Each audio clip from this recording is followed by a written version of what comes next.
একটা গপ্প শুনবে তো শোনো।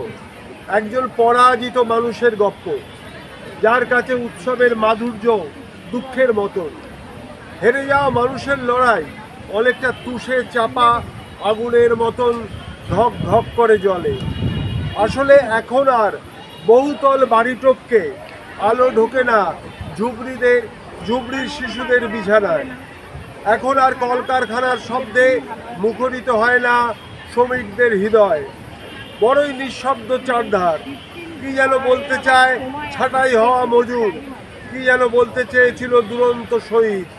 তারপর আসবে একদিন যেদিন সব অর্থনীতির রাজনীতির বেলাজাল ভেঙে উঠে দাঁড়াবে সেই হেরে যাওয়া একজন মানুষ।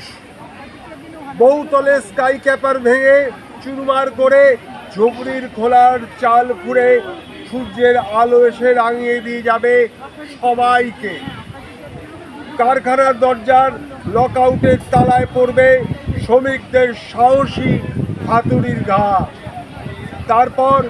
তারপর শুরু হবে নতুন এক গপ্প, বেঁচে থাকার গপ্প। সবাইকে আমার আন্তরিক ভালোবাসা ও শুভেচ্ছা।